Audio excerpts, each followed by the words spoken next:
Hello అండి. Welcome to Sai's Kishan vlogs. నేను మీ సాయి. ఎలా ఉన్నారు? నేనైతే బాగున్నాను. ఈ శివరాత్రి సందర్భంగా నేను ఆదియోగి స్టాట్యూ చూడడానికొచ్చాను. ఏంటి కోయంబత్తూర్ వెళ్ళాను అనుకుంటున్నారా? లేదండి. మన ఆంధ్రాలో ద్వారపూడిలో ఆదియోగి స్టాట్యూ ఓపెనింగ్ జరిగింది. ఇది చాలా బాగుంది చూడడానికి. మీకు లోపల ఎలా ఉంది ఏంటి అన్నది మొత్తం అంతా చూపిస్తాను. ఫస్ట్ అయితే మనం ఇక్కడికి ఎలా వెళ్ళాలి ఏంటి అన్నది తెలుసుకుందాం. ఇక్కడికి వెళ్ళడానికి రాజమండ్రి నుంచి డైరెక్ట్ బస్సెస్ ఉన్నాయి. బస్ టికెట్ వచ్చి 30 రూపీస్.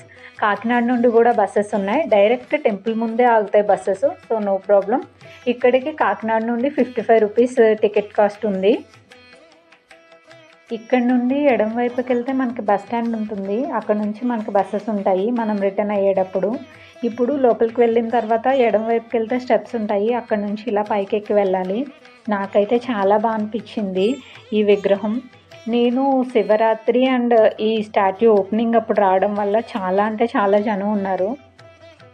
చూడండి ఎంత బాగుందో విగ్రహం చూడడానికి. మెడలో రుద్రాక్ష, 60 అడుగులు ఎత్తు, 100 అడుగుల వెడల్పుతో సాక్షాత్తు పరమశివుడే కళ్ళ ముందున్నట్టు అనిపించింది నాకైతే. ఈ విగ్రహం దగ్గర నుంచి పైనుంచి చూస్తే వ్యూ చాలా బాగుంది. చుట్టూ అన్ని టెంపుల్సే ఉన్నాయి. ఈ టెంపుల్స్ అన్నీ సెపరేట్గా ఒక వీడియో చేసి పెడతాను నేను. దీని లోపల ధ్యానలింగాన్ని ప్రతిష్ఠించారు. మొబైల్ ఎలో లేదు, ఫొటోస్ తీనివ్వలేదు. చూడండి మనకు కనిపించేది వెంకటేశ్వర స్వామి టెంపుల్. దీని పక్కనే ఉంది. ఆ టెంపుల్ అయితే ఇప్పుడు చూపిస్తాను. మిగిలిన టెంపుల్స్ అన్నీ నెక్స్ట్ వీడియోలో చూపిస్తాను. ఈశ్వరుడి దర్శనం అయిపోయిన తర్వాత కింద క్లాసికల్ డ్యాన్స్ ప్రోగ్రాం జరుగుతుంది. మహాశివరాత్రి సందర్భంగా ఈ ప్రోగ్రాం పెట్టారు. చాలా అంటే చాలా బాగా చేశారు పిల్లలు. ఇక్కడ నుండి కుడివైపుకి వెళ్తే అన్నదానానికి మార్గం ఉంటుంది. ఎలా వెళ్ళాలో చూపిస్తానండి. అన్నదానం అయిపోయిన తర్వాత అక్కడ నుంచి బయటకు వస్తే మనకి వెంకటేశ్వర స్వామి టెంపుల్ కనిపిస్తుంది. చూడండి ఇలా అన్నదానానికి పైకి వెళ్ళాలి. పైన భోజనాలు పెడతారు. అది అయిపోయిన తర్వాత వెంకటేశ్వర స్వామి టెంపుల్కి వెళ్ళొచ్చు. భోజనాలు అయితే చాలా బాగున్నాయి. పులిహార, పప్పు, కర్రీ, సాంబార్, మజ్జిగ పెట్టారు. భోజనాలు అయిపోయిన తర్వాత మనం బాలాజీ టెంపుల్ చూడాలి అంటే పైకి వెళ్ళాలి. పైన మనం ఇలా బయటకు వచ్చిన వెంటనే మనకి టెంపుల్ కనిపిస్తుంది. శ్రీవారి దర్శనం వేళలు ఏంటి అంటే ఉదయం 6 గంటల నుండి మధ్యాహ్నం 12 గంటల వరకు, సాయంత్రం 4 గంటల నుండి రాత్రి 8 గంటల వరకు.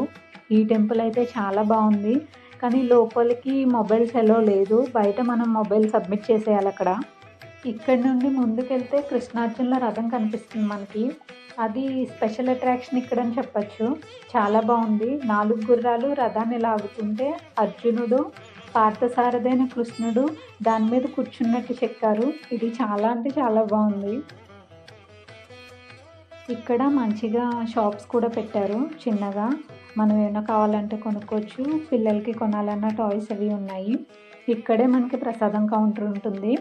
కొంచెం ముందుకెళ్తే మొబైల్ లాకర్స్ ఉంటాయి. ఇక్కడ మొబైల్ సబ్మిట్ చేసి లోపలికి వెళ్ళాలి. శ్రీవారి దర్శనానికన్నా ముందు ఒక చిన్న టెంపుల్ ఉంది. హనుమంతుడు అండ్ గరుడాల్వార్ టెంపుల్ ఇది. ఇక్కడ దీపాలు ఇస్తున్నారు. అవి కొనుక్కుని లోపల దేవుడి దగ్గర 10 రూపాయల దీపం దేవుడి దగ్గర పెట్టి దండం పెట్టుకుని లోపలికి వెళ్ళాలి.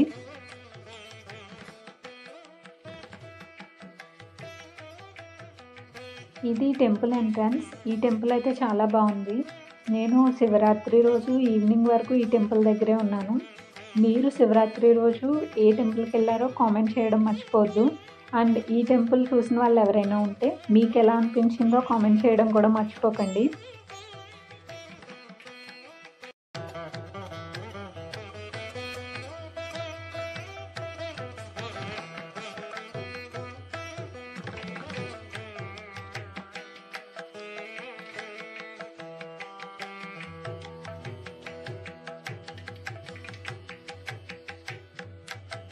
So finally, if you like this video, please do like, share and subscribe to our channel. Thanks for watching.